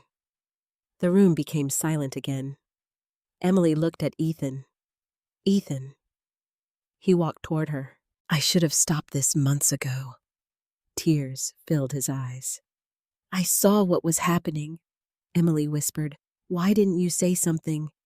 He looked at his mother, then at me. "I was afraid." That word again. Everyone was afraid. Emily feared embarrassment. Ethan feared conflict. Victoria feared judgment. And I feared losing my daughter. Fear had built this entire disaster. Michael checked his watch. "The ceremony starts in 5 minutes. Outside, we could hear music. Guests were taking their seats. The wedding coordinator knocked softly. "We need the bride." Nobody answered. The woman opened the door. She stopped immediately. Emily crying, me crying, Victoria pale, Michael standing beside me. She quickly closed the door again. Emily turned toward me. "Mom!" I raised my eyes. "Please stay." I swallowed hard. "Why?" Her face collapsed. "Because I need you." Those words hurt. Because I had needed her for months, and she had not seen it. I spoke carefully. "I needed you too." She covered her face. "I'm sorry." For several seconds, nobody moved. Then Michael said something unexpected. "Donna, come outside with me?" I looked at him. "Just 5 minutes." Emily looked terrified. "No." He spoke gently. "She deserves 5 minutes." I looked at my daughter. She looked like a child again, lost, scared, broken. But for the first time in months, she also looked honest. I finally nodded. Michael offered his arm. The exact moment we stepped into the hallway, people noticed. Guests turned. Whispers began. Several people recognized Michael immediately. After all, he was one of the city's most respected businessmen. A wedding coordinator approached him. "Mr. Carter, the ceremony is beginning." He answered simply, "Not yet." We walked through the lobby. Every step felt unreal. At the entrance stood Sarah. She immediately saw my face. "Oh no." I hugged her, and I cried, really cried, for the first time all day. Michael stood quietly beside us. Several hotel employees approached him. Questions, concerns, schedules. He answered none of them. Finally, one manager asked, "Should we proceed?" Michael looked toward me, not toward the bride, not toward the family, toward me. "What would you like to do?" Nobody had asked me that in months. I sat down near the garden window. Outside, guests waited. Inside, my life felt suspended. Sarah held my hand. Michael sat beside me. After several minutes, he spoke. "You know something." I looked up. "What?" "David would be furious." I laughed through tears. "Yes." Michael smiled. "He would also be proud of you." I shook my head. "For what?" "For finally standing up." I didn't answer, because I wasn't sure I had. At that moment, Richard Reynolds approached, Emily's future father-in-law, a man who had barely spoken to me in months. He sat across from me. "Donna." I looked up. His face looked tired. "I owe you an apology." I was surprised. "For what?" He sighed. "For watching my wife do this." I remained silent. He continued. "Victoria cares too much about appearances." He looked toward the ballroom. "I stopped fighting her years ago." I asked quietly, "And your son?" He nodded sadly. He learned the same thing. For the first time, I felt sorry for Ethan. He had grown up inside this, conflict avoided, truth ignored, appearances protected. Richard continued. "You deserved better." I looked down. "Thank you." A few minutes later, Ethan arrived, alone. He sat beside me. "Emily won't walk down the aisle." My heart tightened. "What?" "She says she won't move." Sarah looked surprised. Michael remained quiet. I asked, "What does she want?" Ethan looked directly at me. "You." Tears returned immediately. "Me?" He nodded. "She said she wants her mother." I closed my eyes, because for months I had waited to hear those words, and now they had finally come. But they came after humiliation, after erasure, after pain, after David's memory had been removed. Michael spoke softly. "You don't owe anyone anything." Ethan nodded. "He's right." I looked toward the ballroom. Somewhere inside sat 200 guests. Somewhere upstairs sat my daughter, still wearing her wedding dress, still crying, still holding her father's letter. Sarah squeezed my hand. "What do you want?" The question returned. Again, what did I want? Not what Emily wanted, not what Victoria wanted, not what the guests wanted. What did Donna Bailey want? And for the first time in many years, I honestly didn't know.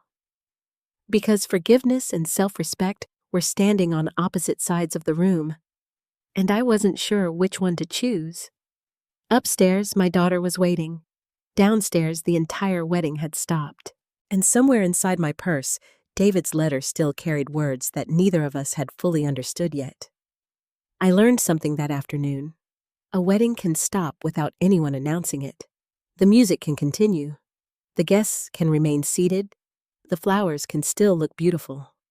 But when trust breaks, the ceremony is already over.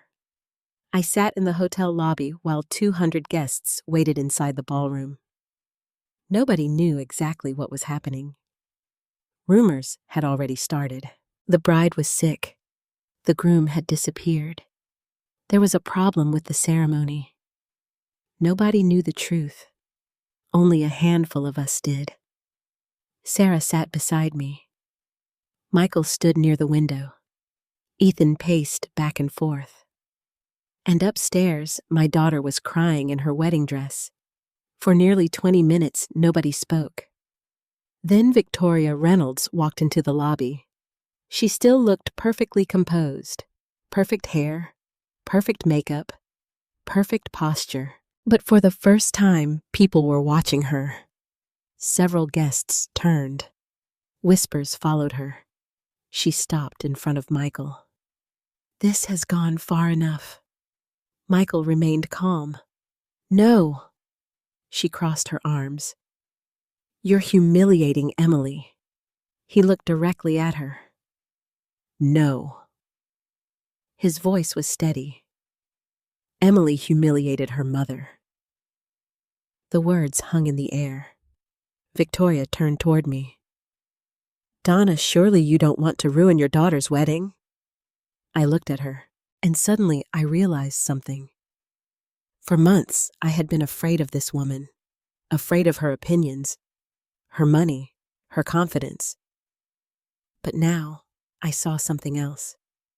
She was afraid too, afraid of losing control. I stood slowly. I didn't ruin anything.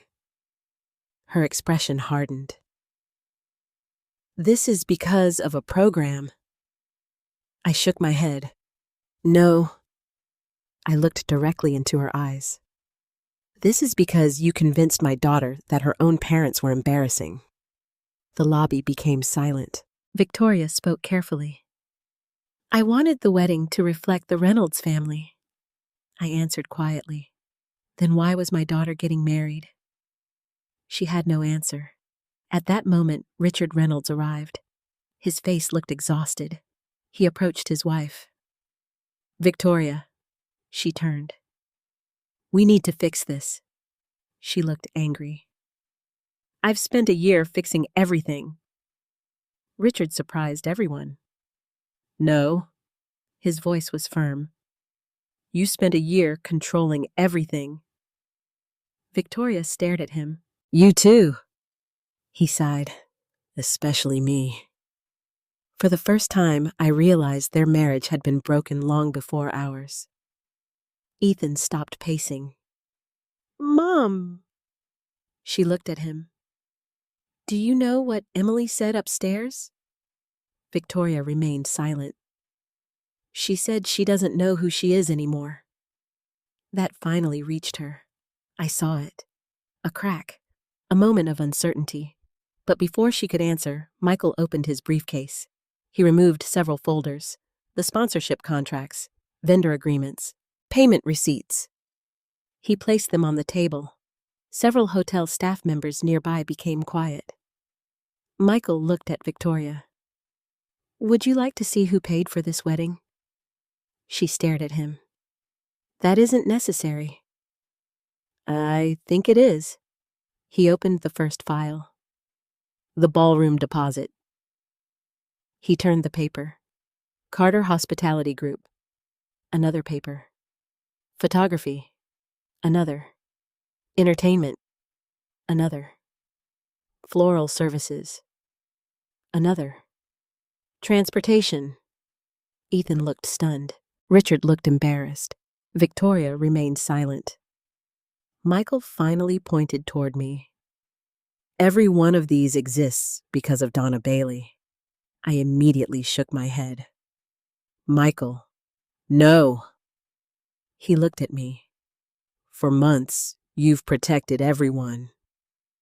He turned toward the Reynolds family. It's time someone protected you. My eyes filled with tears because nobody had said those words in a very long time. At that moment, Emily appeared. She was still wearing her wedding dress, but she looked different. Her makeup had been ruined by tears. She carried her father's letter. The entire lobby became quiet. She looked first at me, then at Michael, then at the contracts. What are those? Michael answered. The truth. She picked up one document. Her hands trembled. You paid for this. Michael shook his head. No. He pointed toward me. Your mother did. Emily looked confused. I don't understand. I spoke softly. When your father died, I saved every dollar. She looked at me. I know. I used some of it for college. Tears returned to her eyes. I know. I kept the rest. She stared. I used it to help Michael years ago. She looked at him. He nodded. And I never forgot. Emily covered her mouth. So, all of this... Michael finished the sentence. Was my thank you to your parents. Emily began crying again. She walked toward me. Why didn't you tell me? I looked at her. Because I didn't want you to feel indebted. She whispered. I already was. Nobody moved. The lobby had become a courtroom. Truth sat on every chair. Then Ethan did something none of us expected. He walked toward his mother. "Mom," Victoria looked up. "I'm asking you directly." She remained silent. "Did you tell Emily to remove Donna?" Several seconds passed. Finally, she answered. "Yes." Nobody moved, not even me, because after months of doubt, the truth finally had a voice. Emily stared at her. "You said people would ask questions." Victoria nodded. "I wanted to avoid awkward conversations." Emily looked devastated. "You told me Dad would make people uncomfortable." Victoria lowered her eyes. "I thought it was best." Emily's voice broke. "You said Mom wouldn't fit." Victoria whispered, "I wanted your life to be easier." Emily shook her head. "No."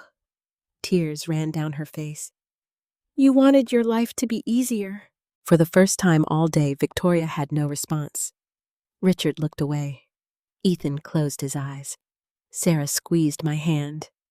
And I suddenly realized something. My daughter was finally seeing the truth herself.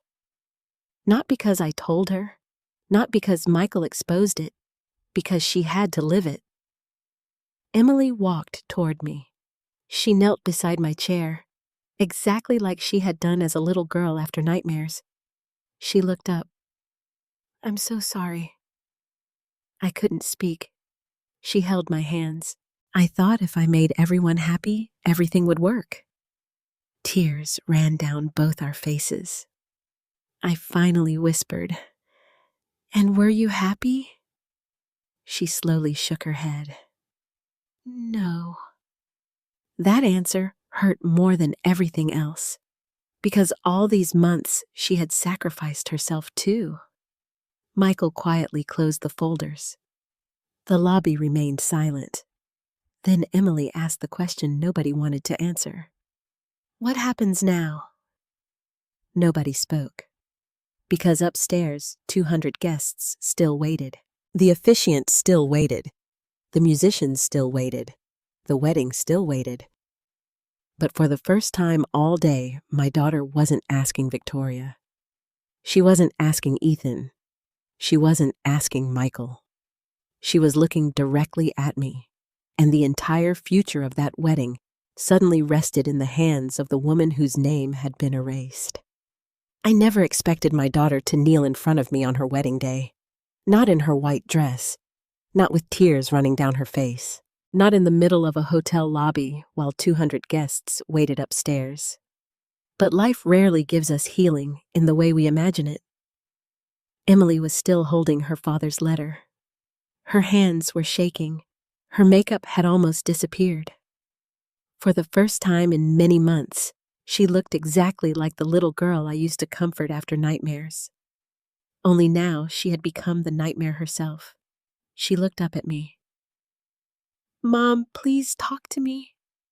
I couldn't answer immediately. Too many memories stood between us. The empty chair, the wedding program, the missing names, David, the months of silence, the humiliation. I simply looked at her, and for the first time she couldn't look away. Sarah quietly stood up. "Come outside." Michael nodded. Ethan followed them. Even Richard left. Only Emily and I remained. The hotel garden was empty. The ceremony music had stopped. Somewhere inside the ballroom, people were still waiting. But outside, time felt suspended. Emily sat beside me. Neither of us spoke. Finally, she whispered, "I don't know how this happened." I looked at her. "I do." She turned toward me. "You do?" I nodded. "You wanted people to approve of you." Tears appeared again. "I didn't want them to think less of me." I took a deep breath. So you let them think less of me. She lowered her head. I know. For several seconds, we listened to the wind moving through the trees. Then she asked, "Were you ashamed of Grandma?" The question surprised me. No. Grandpa? No.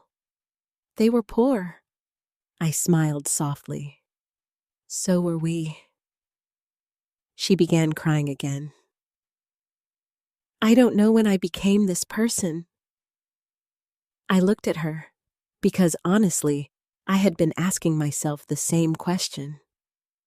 When did you start feeling embarrassed? She wiped her eyes.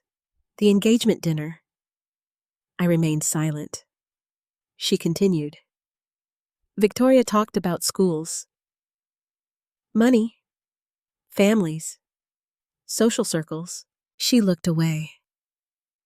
I felt small. I understood immediately because I had felt exactly the same thing. I didn't want Ethan's family to think I came from nothing. My voice became quiet. You didn't. She looked at me. You and Dad gave me everything. I nodded. Then why did you erase us? She covered her face. Because I thought if I looked different, people would accept me. The truth finally stood between us. Fear.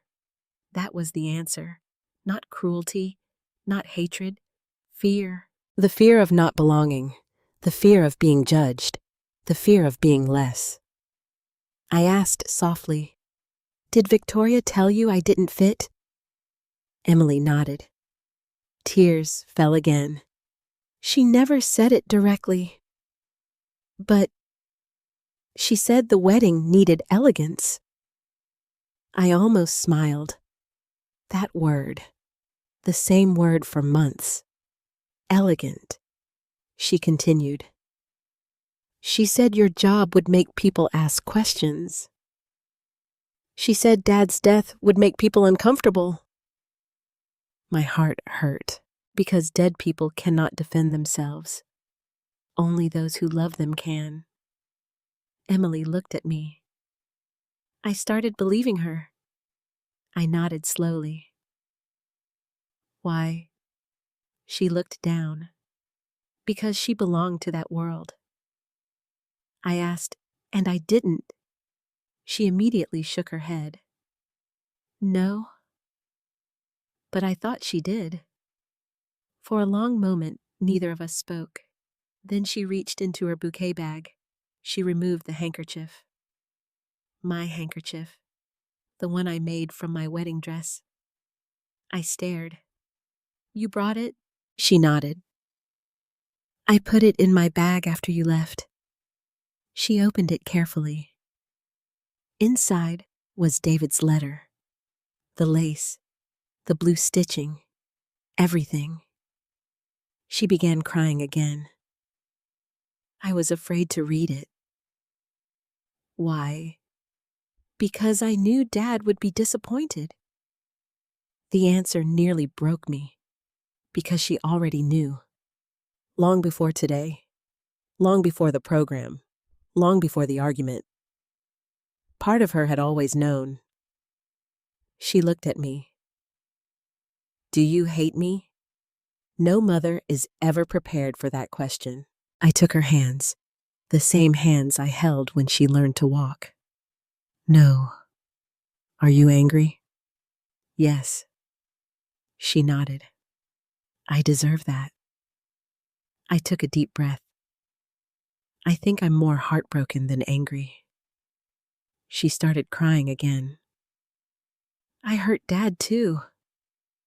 I looked toward the sky. No. She looked confused. You hurt the people who remember him. That somehow hurt her even more. For several moments, she couldn't speak. Then she whispered, I don't know how to fix this. I looked at my daughter, the bride, the child, the woman. All three still existed, somewhere. I finally said, "Tell the truth." She looked surprised. "To who?" "Everyone." Her face became pale. "The guests?" "Yes." "Victoria?" "Yes." "Ethan?" "He already knows." She looked terrified. "What if people judge me?" I smiled sadly. "They already are." The truth settled between us. She laughed softly through tears. That was the first real laugh I had heard from her in months. Then she asked the question I had feared. "Can you forgive me?" I looked down at our hands. Forgiveness is strange. People think it arrives suddenly. It doesn't. It arrives in pieces. One truth, one apology, one honest tear, one difficult conversation. I answered carefully. "I can start." She nodded. That seemed enough. At that moment, Ethan appeared at the garden entrance. He looked nervous. "They want to know if we're continuing." Emily stood. She looked at him, then at me, then at her father's letter. For the first time all day, her voice sounded clear. "I'm not getting married like this." Ethan walked closer. "What do you mean?" She wiped her tears. "I'm not walking down that aisle until everyone knows the truth." He nodded slowly. His eyes filled. "I'll stand beside you." She looked at me. "And if Mom doesn't come back, neither will I." The words shocked me. Even Ethan looked surprised, but Emily continued.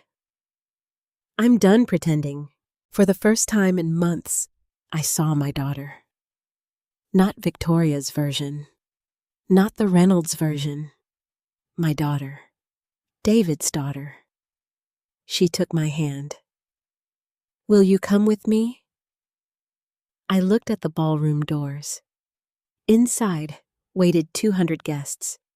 Victoria, the wedding, the embarrassment, the truth. And suddenly, I realized something. The wedding had never really been about flowers, or money, or elegance. It had always been about whether my daughter would remember who she was. And finally, standing in the garden with tears on her face and her father's letter in her hands, she had remembered. Now the only question left was whether she was brave enough to tell everyone. I had imagined my daughter's wedding hundreds of times. I imagined music, smiles, family photographs, a father-daughter memory, a mother's tears. I never imagined standing outside the ballroom while my daughter decided whether to tell 200 people the truth. Emily still held my hand. Ethan stood beside her. The garden had become quiet. Inside, guests were beginning to grow restless. The wedding coordinator approached us carefully. "Miss Bailey?" Emily looked up. "People are asking questions." She nodded. "Give me 10 minutes." The woman looked nervous. "Should we tell them something?" Emily took a deep breath. "Tell them the bride needs a few more minutes." The woman left. Sarah stepped beside me. "What are you thinking?" I looked at my daughter. "I think she's finally awake." Emily heard me. Fresh tears appeared. "I don't deserve your kindness." I answered honestly. "No." She nodded. "I know." For several seconds, we stood together. Then Ethan spoke. "What do you want to do?" Emily looked at him. "I want to tell the truth." He nodded. "Then I'll stand beside you." She turned toward me. "Will you?" The question frightened me, because once we entered that ballroom, nothing could be hidden anymore. Victoria walked slowly into the garden. For the first time all day, she looked tired. Not angry, not powerful, simply tired. She stopped several feet away. "Emily." My daughter looked at her. Victoria took a deep breath. "We don't need to do this publicly." Emily's voice became calm. "Yes, we do." Victoria lowered her eyes. "I was trying to help." Emily shook her head. "You were trying to protect appearances." Nobody spoke. Finally, Victoria looked at me. "I'm sorry." The words surprised everyone, even herself. I looked at her. She continued. "I grew up differently." Her voice became softer. "My family cared about reputation." She looked toward the ballroom. "Everything was always about appearances." Richard quietly walked beside his wife. He placed a hand on her shoulder. For the first time all day, they looked like an old married couple instead of opponents. Victoria looked back at Emily. "I thought I was helping you avoid judgment," Emily answered. "You taught me to judge myself." Those words hit everyone, because they were true. Victoria closed her eyes. For the first time since I met her, she looked vulnerable. She whispered, "I'm sorry, Donna." I studied her face. Part of me wanted to stay angry. Another part suddenly saw something else. Fear. The same fear Emily carried. The fear of not being enough. The fear of being judged. The fear of losing status. Fear had simply worn expensive clothes. I nodded slowly. "Thank you." That was all. Not forgiveness, not friendship, only truth. At that moment, Michael approached us. He looked at Emily. "Have you decided?" She nodded. "Yes." He smiled gently. "Good." She looked nervous. "What if they judge me?" Michael laughed softly. "Everyone gets judged." He pointed toward me. "The question is whether you can still recognize yourself afterward." Emily looked at me. "I almost didn't." I squeezed her hand. "But you do now." She nodded. Then she surprised everyone. She looked at me and asked, "Mom, would you walk with me?" My heart stopped. "What?" She cried again. "I don't want to walk alone." I couldn't speak. For months, I had lost my place, my seat, my voice, my name. And suddenly, my daughter was giving me something back. Not because I demanded it, because she finally understood. Sarah began crying. Ethan smiled. Even Richard wiped his eyes. Only Michael remained quietly emotional. I looked at Emily. "Are you sure?" She nodded. "I should have asked months ago." The wedding coordinator returned. "Everyone is ready." Emily took a deep breath. "No." The woman looked confused. "What?" Emily straightened her dress. "Please ask everyone to remain seated." The woman nodded. "And—" Emily looked at me. "I'm going to speak first." 10 minutes later, we stood outside the ballroom doors. I could hear hundreds of voices. Music had stopped. People were whispering, wondering, guessing. The doors opened. The room became silent. 200 guests turned toward us. I saw confusion, concern, curiosity. Emily walked forward alone. I remained near the entrance. Ethan stood behind her. Michael and Sarah sat nearby.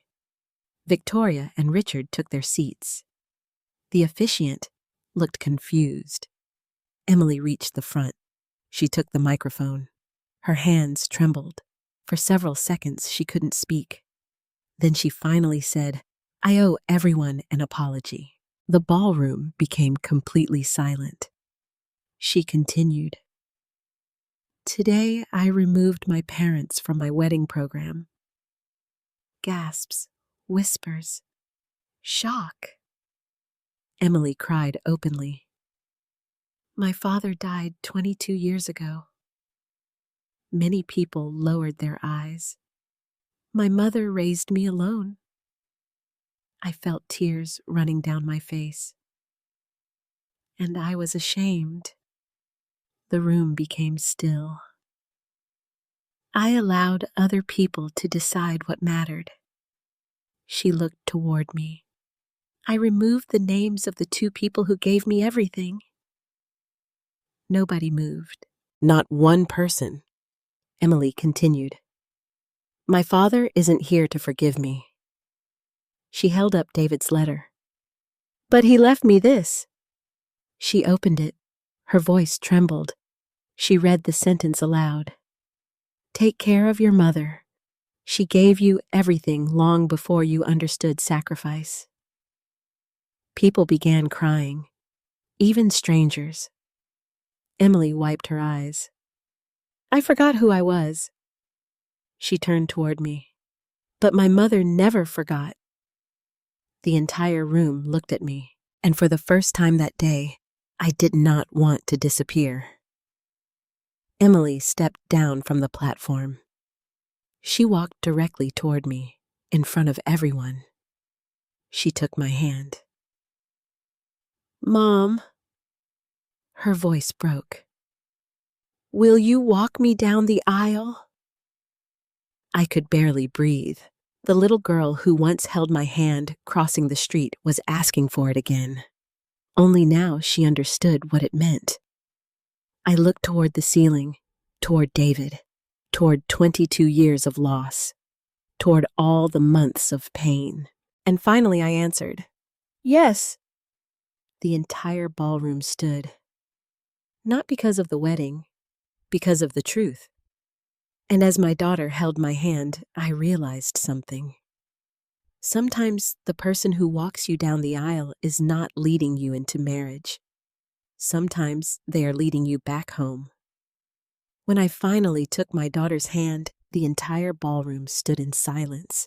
Not because the wedding had become perfect, because everyone had just witnessed something far more important than a ceremony. They had witnessed the truth. Emily held my arm tightly. Her fingers trembled. I could feel how frightened she still was. For a moment, she looked exactly like the little girl who used to hold my hand while crossing busy streets. Only now, she wasn't afraid of cars. She was afraid of becoming herself again. The officiant stepped aside. Nobody moved. Nobody spoke. Even the musicians remained silent. Emily looked at me. Mom? I smiled. I'm here. She took a deep breath. Then we began walking. Every step felt different. Months earlier, I had imagined walking alone to my seat. Invisible. Forgotten. Now my daughter was choosing me. Not because tradition required it, because love finally returned.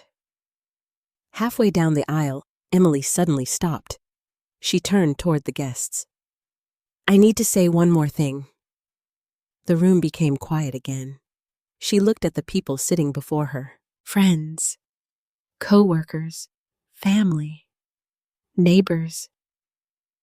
People she had tried so desperately to impress.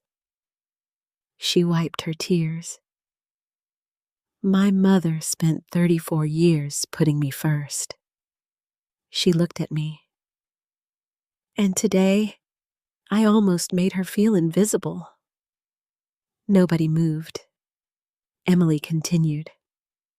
If you still remember me as the woman who removed her parents from her wedding program, I understand. Her voice shook. But I hope you'll also remember that I finally put them back where they belonged. She reached into her bouquet. She removed the folded handkerchief. The one I made from my wedding dress. She held it up. This belonged to my mother. Then she lifted David's letter. And this belonged to my father. Several guests began crying. Sarah openly wiped her eyes. Michael looked toward the floor. Even Richard Reynolds seemed emotional. Only Victoria sat quietly. Not angry, not proud, simply quiet. Emily turned toward Ethan.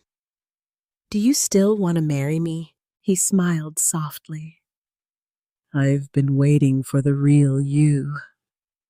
She laughed through tears. And for the first time that day, everyone laughed with her. The officiant smiled. "Shall we begin again?" Emily looked at me.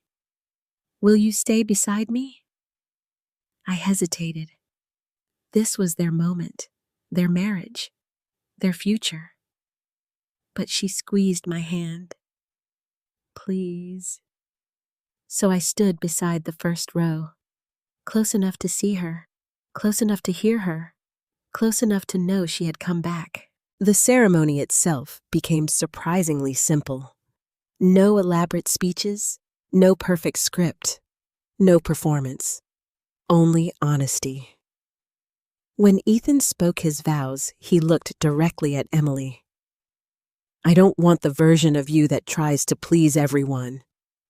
Emily cried again. "I want the woman who tells the truth." When Emily spoke, her voice trembled. "I spent a long time trying to become someone else." She looked at him. "I promise to never do that again." The guests applauded softly, and somehow the wedding became more beautiful because it had broken first. After the ceremony, people approached me. Women hugged me. Men shook my hand. Several guests told me about their own mothers. One older woman whispered, "My daughter hasn't spoken to me in 3 years." I held her hand. Another woman cried and said, "I wish I could apologize to my mother." The strange thing was this. The wedding no longer belonged to appearances.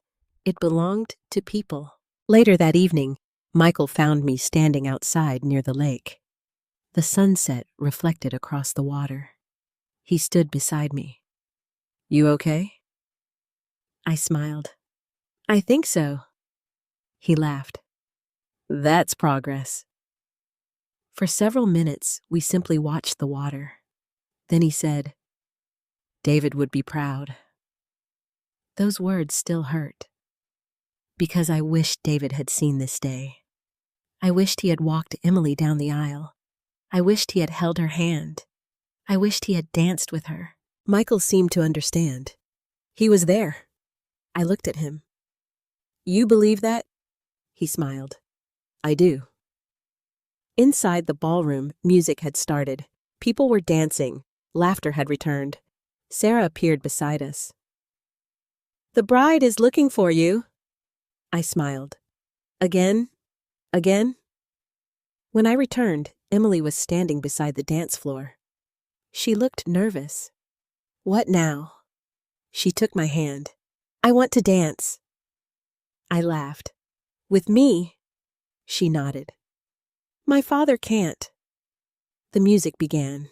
A slow song, one David used to love. The entire room became quiet. My daughter and I danced. Neither of us spoke. We simply cried. At one point, she whispered, "I'm so sorry." I kissed her forehead. "I know." That was enough. Near the end of the evening, Emily approached the head table. She held the wedding program, the same one, the one without our names. She sat beside me. I almost threw it away. I looked at it. "Why didn't you—" She took a deep breath. "Because I want to remember." I studied her face. She continued, "I want to remember who I became." She looked at me, "And who I never want to become again." I nodded, because pain sometimes teaches lessons that comfort never can. Before we left, Ethan approached me. He looked nervous. "Donna." "Yes." He smiled. "I know this is late." I waited. But welcome to the family. Tears immediately filled my eyes, because for months I had felt unwanted, unworthy, uninvited. And now, a simple sentence restored something inside me. As the guests slowly departed, I walked back into the empty ballroom. The flowers remained. The candles flickered. The chairs sat quietly. On one table lay the corrected wedding program. Someone had written 2 names by hand. Donna Bailey, David Bailey. I touched the ink. And suddenly I realized something. The paper had never truly mattered. Not the program, not the names, not the seats. What mattered was whether my daughter remembered where she came from. And tonight, she finally did. I folded the original program and placed it inside my purse, the one without our names. I kept it, not because I wanted to remember the pain, because I wanted to remember the lesson. A person's worth does not disappear because someone refuses to acknowledge it. A mother remains a mother. Love remains love. And sometimes, the people we lose for a while eventually find their way home. As I walked out of the ballroom one final time, my daughter took my hand. Not because she was afraid, not because she was lost, but because she finally understood that she had never walked alone. Sometimes we spend so much time trying to become acceptable to the world that we forget the people who accepted us first. Emily's mistake was not loving her mother too little. Her mistake was allowing other voices to become louder than her own heart. She believed status could protect her. She believed appearances could give her value. But in the end, the people who truly loved her were the ones she almost left behind. Many of us reach a point in life where we want to fit in. We want approval. We want people to see us as successful, educated, accomplished, or worthy. But if gaining acceptance requires us to be ashamed of our family, our roots, or the people who sacrificed for us, then the price is far too high. Donna spent years believing that love meant sacrificing quietly. Like many mothers, she gave without asking for anything in return. She protected her daughter, even when she herself was hurting. But this story reminds us that love should never require someone to disappear. Parents grow older. Their hands become weaker. Their voices become softer. But the sacrifices they made never become smaller. Sometimes children only understand those sacrifices years later. Sometimes they understand them after becoming parents themselves. And sometimes, unfortunately, they understand only after they have caused pain. Forgiveness does not erase hurt. It does not erase mistakes. Forgiveness simply opens a door for people who are willing to return. Emily could not change what she had done. She could not give her father back his place in the program. She could not erase the tears her mother cried. But she could tell the truth. She could take responsibility, and she could choose to become herself again. Perhaps all of us have been both people in this story, the one who was forgotten and the one who forgot. If you still have your parents, call them. If you have unresolved pain, speak honestly. If you have someone who sacrificed for you, let them know that their love mattered. Because one day, the opportunity to say thank you may disappear. And sometimes, the greatest inheritance our parents leave us is not money, property, or status. It is the example of how to love. If this story touched your heart, please share your thoughts in the comments. Have you ever felt invisible inside your own family? Have you ever had to forgive someone you love? Tell us where you're watching from and what time it is in your part of the world. Many people reading these comments may realize they are not alone.